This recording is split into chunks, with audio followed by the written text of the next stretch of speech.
Hello everyone. सो अब हम start करेंगे हमारा next topic, that is treatment of sewage. हमने लास्ट टॉपिक में हमने ये चेक कर लिया कि कैरेक्टरिस्टिक्स क्या है सीवेज का।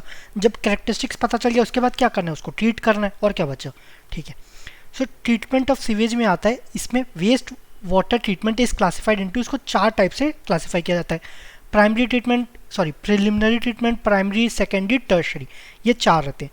प्रिलिमिनरी है वो आपका प्रिपरेटरी प्रोसेस है, remove which interferes with the treatment, जो ट्रीटमेंट को इंटरफेयर करे या रोकने की कोशिश करे।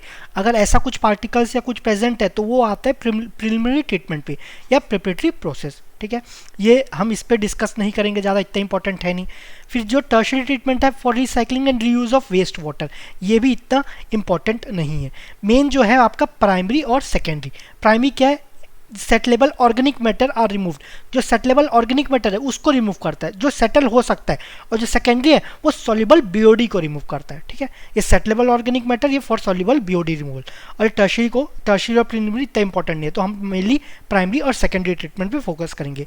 इस चैप्टर पे हम मेनली प्राइमरी पे डिस्कस करेंगे। सेकेंडरी अपने आप में ही बड़ा टॉपिक है, बहुत बड़ा तो नहीं, लेकिन एक लेक्चर्स में कवर करना इतना पॉसिबल नहीं है, सो इसको हम दूसरे लेक्चर्स में कवर करेंगे। ठीक है, सो ये लेक्चर में प्राइमरी को फोकस करेंगे। तो आपके पास वेस्ट वाटर आया, आप इन्फ्लुएंट है, उसको ट्रीट करना ना, तो सबसे पहले क्या करेंगे, आप पहले स्क्रीन से ट्रीट करेंगे। स्क्रीन नाम से पता चलेगा, स्क्रीन से ट्रीट कर रहे हैं। एक तरीके से फिल्ट्रेशन ही है, लेकिन इसमें फिल्ट्रेशन का जो साइज है वो बड़ा रहता है। ठीक है, ऐसा मान लो, सपोज इसको कैसे समझा सकते हैं, सपोज आपके मच्छरदानी है, आजकल क्या हो गया, मच्छर बढ़ रहे हैं, तो जो गेट लगाते हैं उसमें भी मच्छरदानी रहते हैं, है ना, या नेट बोल लो, जो बोलना। तो उसमें क्या होता है, जो एयर है वो ईजिली पास हो सकता है, लेकिन वो मच्छर्स हैं या कोई इंसेक्ट्स हैं उसको रोक लेता है, तो वो स्क्रीन से। लार्ज फ्लोटिंग ऑब्जेक्ट्स को रोकने के लिए हम ये यूज़ करते हैं, ताकि जो फ्लो ऑफ लिक्विड है वो ऑब्स्ट्रक्ट ना हो, लेकिन जो आपका लार्ज फ्लोटिंग ऑब्जेक्ट्स है वो रुक जाए। ठीक है, ये आगे देखेंगे। ग्रिड चैम्बर्स, ये आपका सेडिमेंटेशन टैंक जैसे हम क्वालिटी ऑफ वाटर में पढ़े थे ना, सेडिमेंटेशन, प्लेन सेडिमेंटेशन, उसके जैसे थोड़ा ये भी डिस्कस करेंगे डीप में। स्किमिंग टैंक, जो ऑयल एंड ग्रीस को रिमूव करते हैं। अब ये तो जो सेटल हो गया उसको, ऑयल एंड ग्रीस क्या जो ऊपर तैरते रहता है उसको करेंगे हम स्किमिंग टैंक से। फिर प्राइमरी क्लैरिफायर, ये आपका सेटलेबल ऑर्गेनिक सॉलिड्स को रिमूव करता है। फिर जो इसके बाद ये चारों जो है ना, स्क्रीन्स हो गया, ग्रिड चैम्बर्स हो गया, स्किमिंग टैंक और प्राइमरी क्लैरिफायर, ये आता है आपका प्राइमरी ट्रीटमेंट में, प्राइमरी के अंदर आता है। इसके बाद जो ये आपको ट्रीट किया, जो एफ्लुएंट होगा, प्राइमरी का जो एफ्लुएंट होगा उसको हम सेकेंडरी ट्रीटमेंट के लिए भेज देंगे। That is for soluble BOD removal को, जो बीओडी डिजॉल्व हो गया उसको रिमूव करने के लिए हम सेकेंडरी ट्रीटमेंट में भेज देंगे। ठीक है, अब one by one screens, grid chamber, skimming tank और प्राइमरी क्लैरिफायर, इसको देखते हैं। सो फर्स्ट है हमारा screens. First unit operation employed in treatment. Unit operation दो रहते हैं, एक तो ऑपरेशन, यूनिट ऑपरेशन, दूसरा यूनिट प्रोसेस। ठीक है, ये रहते हैं। इसमें भी पी है, इसमें भी पी है, तो पी से चेक नहीं करते, इसमें सी है। सी क्या हुआ, केमिकल एंड बायोलॉजिकल, केमिकल आ गया, केमिकल के साथ बायोलॉजिकल रहता ही है, तो केमिकल एंड बायोलॉजिकल ये हो गया। ठीक है, तो ये क्या हो जाएगा, ये आपका बचा कौन सा, फिजिकल, ये आपका फिजिकल। तो ये आपका first unit operation, that is employed to treatment. तो ट्रीट तो हो रहा है, किसके थ्रू हो रहा है, फिजिकल प्रोसेस के थ्रू ट्रीट हो रहा है। अब जब सिर्फ आप ये क्या है, ये बार्स है ना, तो ये बार्स में कुछ आपको केमिकल या कुछ ऐड करना पड़ रहा है क्या, कुछ करना नहीं पड़ रहा है, सिर्फ आप बार लगा दो, अपने आप ये वाटर फ्लो होगा यहाँ से। ये टॉप व्यू है ना। अगर आप साइड व्यू देखेंगे या फ्रंट व्यू देखेंगे तो ऐसा कुछ दिखेगा। साइड व्यू, ये इसको फ्रंट व्यू बोलो, जो बोलना चाहो। अगर इधर से देखेंगे तो ऐसा दिखेगा, इसको आप साइड व्यू बोल लो, इसको फ्रंट व्यू बोल लो। ये फ्रंट व्यू, ये साइड व्यू। साइड व्यू में एक ही बार दिखेगा, उसके पीछे वाले बार उससे सुपर इम्पोज हो जाएंगे, उसके पीछे आ जाएंगे। फ्रंट व्यू में आपको सभी बार दिखेगा। ठीक है, तो इसमें आपके एक बार, अब बहुत सारे बार लगा दिए, तो उसके बाद कुछ उसको करना पड़ रहा है क्या, कुछ करना नहीं पड़ रहा, अपने आप हो जा रहे, तो ये आपका फिजिकल हुआ। इससे क्या हो रहा है, aim to capture large floating objects इससे रिमूव होते जा रहे हैं। ये जो अगर ये ऑब्जेक्ट है, आंखें मत समझ लेना, ये ऑब्जेक्ट है, रैंडमली प्लेस्ड है, तो अगर ये पोर से जो आपका स्पेस है इससे बड़े साइज में है तो वहीं पर रुक जाएंगे। ठीक है, such as paper, cloth, wooden pieces, cork, glass bottle etcetera, जो कि अननेसेसरी है वो सब रिमूव हो जाते हैं। अब जब साइड व्यू में देखें तो यहाँ पर वेलोसिटी वी है, अप्रोच वेलोसिटी, बाद में बार के बाद वेलोसिटी वी एस हो जाएगा, चेंज हो जाएगा, है ना। तो जो चेंज हो रहा है ना उसके कारण क्या हो रहा है, हेड लॉस हो रहा है। हेड लॉस कितना होगा, ये आपका जो वाटर लेवल है ना ये थोड़ा डिक्रीज हो जाएगा। कितना डिक्रीज होगा, एच एस डिक्रीज होगा, उसी को head loss due to screens बोलेंगे। ठीक है, जो स्क्रीन्स है वो कुछ थीटा एंगल पे लगाते हैं। Okay, design of screens. अब जो डिजाइन ऑफ स्क्रीन्स कर रहे हैं तो बी इंटू एच, बी क्या है विड्थ, एच क्या है हाइट ऑफ वाटर लेवल, तो बी इंटू एच हो जाएगा Q by V A. V A क्या है आपका अप्रोच वेलोसिटी, तो बी इंटू एच आ जाएगा।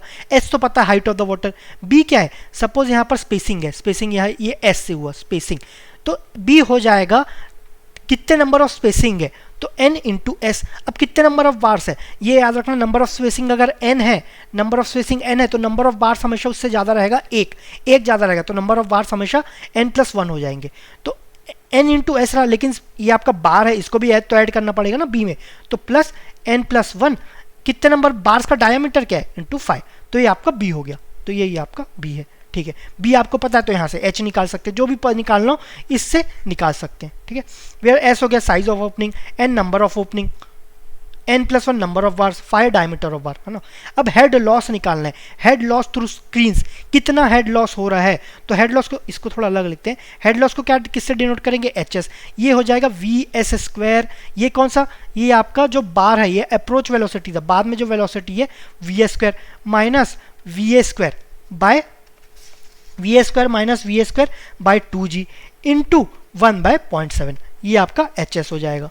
ठीक है, अब इसमें बताने की ज़रूरत नहीं है, मीटर पर सेकंड में रखेंगे, ये मीटर पर सेकंड स्क्वायर में रखेंगे, है ना, तो मीटर स्क्वायर पर सेकंड स्क्वायर हो जाएगा, ये मीटर पर सेकंड स्क्वायर है तो आंसर किस में आएगा मीटर में आएगा। ठीक है, ओके। अब आपको suppose V A approach velocity से पता है, वी एस कैसे निकालेंगे, सो वी एस निकालेंगे आपका discharge by N number of opening into S आपका size of opening by H into sine theta. H क्या है आपका वो हाइट ऑफ वाटर लेवल और by divide by sine theta, इससे आपको वी एस मिल जाएगा। कुछ लोग इसको Q sine theta by N S H ये भी लिखते हैं, तो जैसे याद करना चाहो आपको, जैसे याद करना हो तो वी एस मिल जाएगा, वी एस को यहाँ सब्स्टिट्यूट कर देंगे तो head loss due to screening मिल जाएगा। ओके, ऑल्दो ये कभी पूछा नहीं गया है लेकिन मैं सजेस्ट नहीं करूंगा, याद मत करके जाओ। ठीक है, अब आपके ऊपर ही रहना चाहिए कुछ, मैंने याद करके गया था अपने टाइम पे, तो मैं आपको कैसे सजेस्ट कर दूं कि याद करके मत जाओ, बाकी आपकी मर्जी, ज़रूरी नहीं है याद करना, आप छोड़ भी सकते हो, ये आपके ऊपर है। ये आपका स्मार्ट वर्क के अंदर आएगा कि इसको याद करना चाहिए कि नहीं चाहिए। कभी कभी आपका लग भी आ जाता है, कभी पूछा तो नहीं गया, किसी ने याद करके चले गया और पूछ दिया, सही है उसके लिए, कोई याद करके नहीं गया नहीं बना, तो इसमें क्या ऐसा है जो याद करके जाएगा बन जाएगा, इसमें कुछ दिमाग लगाने की थोड़ी ज़रूरत है। ठीक है, तो इसमें कभी कभी लक भी काम आता है, कभी कभी स्मार्ट वर्क भी काम आता है, क्या छोड़े क्या ना छोड़े, याद करने से ज़्यादा इंपॉर्टेंट है क्या छोड़ के जा रहे हो, ये भी इंपॉर्टेंट है, वो ज़्यादा ज़रूरी है ना। सब चीज़ तो नहीं कर सकते ना, ये भी है, तो आपकी मर्जी है। ठीक है, जहाँ पर भी मुझे लगा ये इंपॉर्टेंट नहीं है मैं तुरंत बोल दूंगा इसको याद मत करो। ठीक है, कवर तो मैं कोशिश ये करूंगा कि कवर जितना से जितना थोड़ा सा भी चांस है उसके आने का, तो मैं कवर तो करना मेरा बनता है। अब करीब सब बच्चे हैं, कुछ बोलेंगे कि नहीं सर मुझे तो सभी पढ़ना है, तो मुझे उनके लिए भी कवर करना पड़ेगा ना, मुझे तो सबका सोच के चलना है। तो बाकी आपके ऊपर है, मैं बता दूंगा कि इंपॉर्टेंट क्या नहीं है, तो अगर किसी चीज़ की आपको लगता है कि छोड़ के जाना है तो वो आपके ऊपर है। ठीक है, स्क्रीन्स। नेक्स्ट है आपका ग्रिड चैम्बर्स। जो ग्रिड चैम्बर्स है ना वो आपका सेडिमेंटेशन टैंक जैसे बिहेव करता है, प्लेन सेडिमेंटेशन। ये क्या है, aimed to remove grit from waste water flow. ठीक है, ग्रिड को तो रिमूव करता है, लेकिन ग्रिड क्या है आगे देखते हैं। अगर ये रिमूव नहीं होता, if not removed it increases wear and tear of pumps and pipes. Wear and tear बढ़ा देता है, अगर आपका रिमूव नहीं हुआ तो ये आपका पंप्स और इसमें टकराते रहेंगे तो वियर एंड टीयर आ सकता है। ठीक है, लेकिन ग्रिड क्या है, grid compose of inorganic substance and organic substance. Organic substance में क्या दो होते हैं, बायोडिग्रेडेबल एंड नॉन बायोडिग्रेडेबल, ये आपका नॉन बायोडिग्रेडेबल का बात कर रहा है। ठीक है, अब grit chamber is a long narrow rectangular channel with increase cross section dimension to decelerate flow velocity and allow the grit to settle down. ये क्या है कि जो ग्रिड चैम्बर है वो रेक्टेंगुलर चैनल है, तो इसका जो सरफेस एरिया ना बहुत बड़ा है, सरफेस एरिया बड़ा है, तो ए इंटू वी ये आपका कंटिन्यूटी इक्वेशन है ना, इज इक्वल टू क्यू। ये तो आपका कांस्टेंट होना चाहिए, ए बढ़ा है तो वेलोसिटी क्या हो जाएगा, ये आपका कम हो गया, स्पीड कम हो गया, तो ये स्पीड कौन सा है, ये V H through velocity, V H आपका कम हो गया है ना, वी एच कम हो गया। अब आपको वी एच कम हो गया तो आराम से सेटल हो सकता है। ठीक है, अब ये कैसे ही वी एच कम हो रहा है तो ये आराम से सेटल क्यों होगा, हमने पढ़ा था अगर आपका प्लेन सेडिमेंटेशन में दो क्राइटेरिया 100% आपका एफिशिएंसी के लिए, पहला V S by V naught into 100, अगर 100% एफिशिएंसी है तो V S should be equal to V naught, पहला कंडीशन। ये क्या है, ये आपका ओवरफ्लो वेलोसिटी है ना, सरफेस ओवरफ्लो वेलोसिटी या सरफेस ओवरफ्लो रेट जो बोलना चाहो, ये settling velocity V H through velocity, ये सब याद रहना चाहिए। प्लेन सेडिमेंटेशन जितना पढ़े ये सब नहीं, ऐसा नहीं कि भूल जाओ, ठीक है। दूसरा कंडीशन था जो आपका सेटलिंग टाइम है, ये टाइम जो सेटल होने का टाइम है वो लेस होना चाहिए। किस, ये सपोज यहाँ से यहाँ जाने का टाइम 3 सेकंड है, यहाँ से यहाँ जाने का टाइम 2 सेकंड है, तो जल्दी 2 सेकंड में इधर जा रहे हैं ना, तो सेटल तो हो ही नहीं पाएगा। इसीलिए जो ये सेटलिंग टाइम है वो कम होना चाहिए। ये 2 होगा, ये 3 होगा, तो ये आराम से सेटल हो जाएगा, जल्दी सेटल हो रहा है ना। तो इसका टाइम क्या है, टाइम कैसे निकालेंगे, ये डेप्थ कितना है h, तो h by V H should be less than equal to, ये इधर से इधर जाने का वेलोसिटी कैसे निकालेंगे, कितना डिस्टेंस है आपका l, वेलोसिटी क्या है vh, तो ये आपका कंडीशन है। तो vh अगर कम होगा तो ये आराम से सेटल हो जाएगा, ठीक है। vh कम हुआ तो ये वैल्यू क्या हो जाएगा, ज़्यादा हो जाएगा, मतलब ये कम होने के चांसेस ज़्यादा हो जाएंगे, ठीक है। इतना डीप में वैसे समझाने की मतलब नहीं था, अगर समझ में नहीं आए तो इसको रिमूव भी कर देना, ठीक है। तो ये याद रखना कि रेक्टेंगुलर ये आपका डायमेंशन बड़ा रहता है, जिसके कारण एरिया ज़्यादा रहता है, वेलोसिटी कम रहता है, वेलोसिटी कम रहता है तो आराम से सेटल हो सकता है, ठीक है। अब डिजाइन ऑफ ग्रिड चैम्बर्स, इसको डिटेंशन टाइम 1 to 3 मिनट रहना चाहिए, थ्रू वेलोसिटी 0.3 मीटर पर सेकंड रहना चाहिए। इसको याद करना जरूरी नहीं है, ये ध्यान रखना, ठीक है। अब आपको लेंथ निकालना है, लेंथ निकालना है, तो अगर आपको डिटेंशन टाइम पता है और आपको थ्रू वेलोसिटी पता है, दोनों को इनटू कर दो तो लेंथ मिल जाएगा, इससे निकाल सकते हैं। ये ऐसे फॉर्मूला नहीं है कि आप रट के ही जाना है, ये तो वहीं पर डराइव हो सकते हैं ना, ऐसा कुछ खास तो है ही नहीं। इन्वायरमेंट में यही एक एडवांटेजेस है, सिर्फ इसमें नहीं पूरे होल एनवायरनमेंट पे। सपोज आपको फॉर्मूला याद नहीं है तो कभी कभार आप डायरेक्टली बेसिक जो प्रिंसिपल है ना उससे भी आप निकाल सकते हो, या आपको यूनिट पता है तो यूनिट से भी निकाल सकते हो। सपोज आपको मीटर पर सेकंड में दिया है, कुछ आपको क्वेश्चन में दिया रहता है कि आपको ये चीज़ निकालना है, सपोज मीटर स्क्वायर पर सेकंड, एक एग्जांपल बता रहा हूँ, जरूरी नहीं है, तो आप यूनिट देख के समझ जाओगे ना। इसमें अगर मीटर इंटू करेंगे तो मीटर स्क्वायर पर सेकंड आ जाएगा, तो कुछ लेंथ वाला डायमेंशन इंटू करके हम निकाल सकते हैं, ठीक है। हर चीज़ के लिए वैलिड नहीं है, लेकिन मोस्टली इन्वायरमेंट में अगर आप नोटिस करोगे तो इससे क्वेश्चन बन जाते हैं, ठीक है। वॉल्यूम, क्यू इंटीग्रिटी, इसमें नया क्या है, कोई नया नहीं है। एरिया, एरिया निकालना है तो Q into V into H, एक सेकेंड,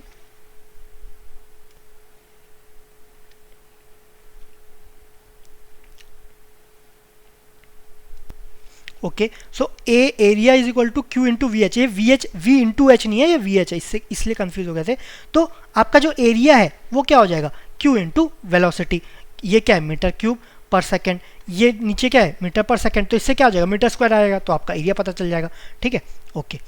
अब नेक्स्ट है आपका SOR, surface overflow rate. Surface overflow rate मतलब ऊपर कितना फ्लो हो रहा है, तो Q बाय क्या करेंगे, एरिया, एरिया किसका लेंगे, ये आपका सरफेस का लेंगे, सरफेस का एरिया क्या हो जाएगा L इंटू बी, तो सरफेस ओवरफ्लो रेट क्या हो जाएगा Q by L into B, ये कोई नया नहीं है, हम पढ़ चुके हैं। अब सेटलिंग वेलोसिटी, सेटलिंग वेलोसिटी कैसे निकालेंगे, ये तो आपको पता है ना, लेमिनार फ्लो के लिए क्या होता है settling velocity, GS-1d² bye 18 mu, ये आपका काइनेमेटिक विस्कोसिटी, ये आपका स्पेसिफिक ग्रेविटी, ये आपका एक्सेलरेशन ड्यू टू ग्रेविटी, ये आपका डायमीटर, सबको SI में रखेंगे, आपको मीटर पर सेकंड में मिलेगा, ठीक है। कुछ नया नहीं है, कोई याद नहीं करोगे तो भी चलेगा, लेकिन ग्रिड चैम्बर आपको पता रहना चाहिए कि किस लिए यूज़ किया जाता है, ओके। नेक्स्ट देखते हैं, नेक्स्ट है आपका स्किमिंग टैंक। स्किमिंग टैंक किसके लिए होता है, it removes oil and grease from waste water, इसका ज़्यादा डीप में नहीं पड़ेंगे। अब ये ऊपर फ्लो हो रहा है ना, ये फिगर ऐसे रफली ऐसा कुछ है, ऊपर ये आपका ऑयल एंड ग्रीस है, तो क्या करेंगे, ऊपर एक कंटेनर रहेगा, आपका फ्लो जो है नीचे नीचे यहाँ से पास हो जाएगा, लेकिन ये आपका ऑयल एंड ग्रीस है ना, ये आपका इधर कलेक्ट हो जाएगा, ठीक है, ज़्यादा नहीं पढ़ना है इसको। Surface area of skimming tank L into B रहेगा 0.0062 by Q into VR, VR क्या है, लिक्विड राइज वेलोसिटी, और ये मीटर क्यूब पर डे है ना, तो ये अप्रॉक्सीमेटली 0.25 मीटर पर मिनट रहता है। इसको याद नहीं करोगे ना तो भी चलेगा, नहीं करोगे तो भी चलेगा, ठीक है। लास्ट है आपका प्राइमरी सेडिमेंटेशन टैंक और प्राइमरी क्लैरिफायर। इससे क्वेश्चन जो मोस्टली आते हैं ना इस टॉपिक से, ये आपका प्राइमरी क्लैरिफायर से ही आता है। अगेन ऐसा कोई इसका फिक्स्ड ये नहीं है किसी फॉर्मूला से आता है, ये आपका बेसिक किसी भी प्रिंसिपल से आप सॉल्व कर सकते हो, ठीक है। Aim to remove organic solids, जो कि बायोडिग्रेडेबल होना चाहिए, है ना, एक second. It follows type 3 settling. अब पहले हम पढ़े थे टाइप 1 सेटलिंग, टाइप 2 सेटलिंग, याद होना चाहिए। टाइप 1 किस में था, प्लेन सेडिमेंटेशन में था।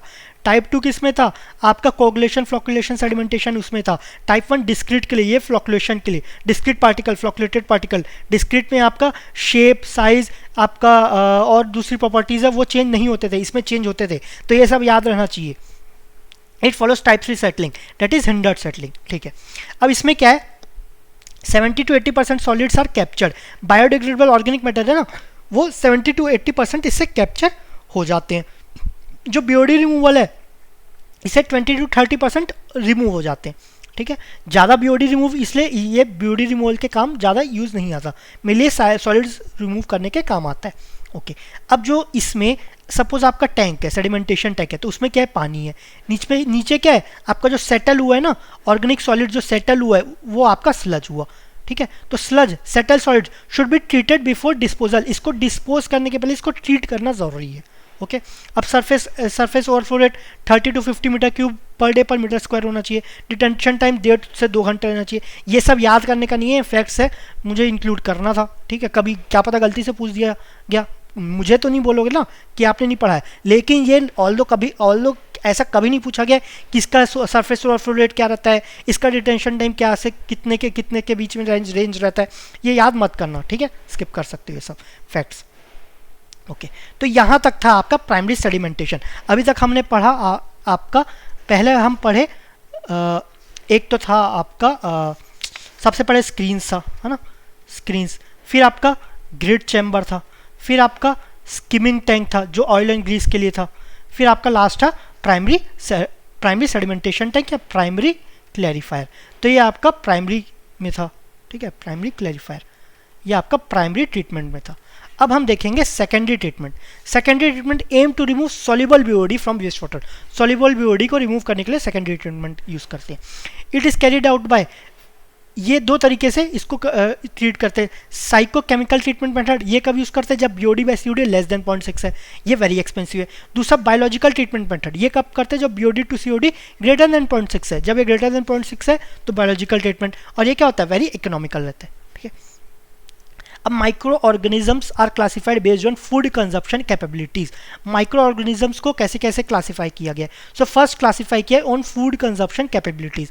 तो पहले ऑटोट्रॉपिक हेटरोट्रॉपिक, ये आपको पढ़ता ही होगा, पढ़े ही होंगे, भूल भी गए होंगे तो देख लेते हैं। ऑटोट्रॉपिक क्या होता है, prepare food on their own. Heterotrophic depends on external food source. ये जब थ्योरी है ना, ये नहीं भी पढ़ोगे तो भी चलेगा, क्योंकि नॉर्मली आपके न्यूमेरिकल्स पर ज़्यादा फोकस किया जाता है गेट में, और ऐसे थ्योरी तो बिल्कुल ही भी इंपॉर्टेंट नहीं है, स्किप करोगे तो भी चलेगा, लेकिन फिर भी एक बार हम देखेंगे, ठीक है। Prepare food on their own, इसका एग्जांपल क्या, एल्गी, जो दूसरे पर डिपेंड करता है, ये आपका बैक्टीरिया, तो ऑटोट्रॉपिक हेटरोट्रॉपिक। अब जो ऑर्गेनिज्म है उसको कंज्यूमिंग कैपेसिटी के ऊपर क्लासीफाई किए हैं, तो उसमें आता है aerobic organism, anaerobic, facultative. Aerobic organism depend on external organism, बाहर के एनवायरनमेंट के ऑक्सीजन पर डिपेंड करता है। Anaerobic depend on bound oxygen, not on external source, जो खुद के पास ऑक्सीजन प्रेजेंट है ना उस पर डिपेंड करता है। फिर facultative organism survive on both condition, दोनों कंडीशन पे, डेट इज बाहर के भी ऑक्सीजन पे और खुद के पास ऑक्सीजन है, दोनों के से डिपेंड करता है, दोनों पे सर्वाइव कर सकता है वो facultative organism.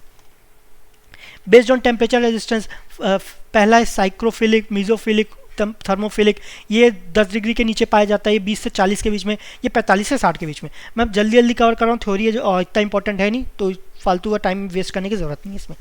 Biological treatment is classified in 2 categories. तो कौन से कैटेगरीज है बायोलॉजिकल ट्रीटमेंट के लिए, आपका एरोबिक, दूसरा एनारोबिक। एरोबिक है वो फास्ट रहता है, प्रेजेंस ऑफ ऑक्सीजन है तो फास्ट कन्वर्जन होगा, लेकिन ऑक्सीजन है ना तो जो आपका बायोमास प्रोड्यूस होगा वो ह्यूज अमाउंट में प्रोड्यूस होगा। एनारोबिक है वो स्लो प्रोसेस है, एक एडवांटेज है, डिसएडवांटेज है। डिसएडवांटेज क्या, स्लो है, slow and steady wins the race, ये सुनिए ना, स्लो है लेकिन जो बायोमास है ना वो आपका लार्ज अमाउंट में प्रोड्यूस नहीं करेगा, ठीक है, ये हुआ। फिर aerobic treatment of waste water, ये दो तरीके से क्लासिफाई किया एरोबिक ट्रीटमेंट को, सस्पेंडेड कल्चर सिस्टम और attached culture system. Suspended culture system में क्या होता है, ऑर्गेनिज्म चेज फूड। अब इसको याद कैसे करोगे, सस्पेंडेड में आपको क्या याद है, यू आर सस्पेंडेड। कभी कभी किसी को नौकरी से सस्पेंड किया जाता है, जॉब से सस्पेंड कर दिए तो उसकी सैलरी क्या हो जाती है, कम हो जाती है। सैलरी कम हो गई तो फूड के लिए उसको भागना पड़ेगा ना, फूड के लिए भागना पड़ेगा, पैसे कम हो जाएंगे तो फूड के पीछे भागना पड़ेगा। सो जो ऑर्गेनिज्म फूड के पीछे भागता है वो सस्पेंडेड कल्चर सिस्टम में आ जाता है। जैसे एग्जांपल एक्यूटेड स्लज फोर्सेस, ये आपका सेकेंडरी में आता है ये सब, ठीक है। इसको हम आगे चैप्टर आगे और ब्रीफ में और अच्छे से पढ़ेंगे, ठीक है। नेक्स्ट है आपका अटैच, तो सस्पेंडेड जो फूड के पीछे भागता है, अटैच है ना वो फूड ऑर्गेनिज्म के पीछे भागता है, इसमें उल्टा है, अटैच में फूड ऑर्गेनिज्म के पीछे भागता है। एग्जांपल ट्रिकलिंग फिल्टर, ठीक है, और भी एग्जांपल है, जो मोस्ट जो पॉपुलर है वो आपका ट्रिकलिंग फिल्टर है, ठीक है। सो इसमें इतना ही था, थैंक यू वेरी मच।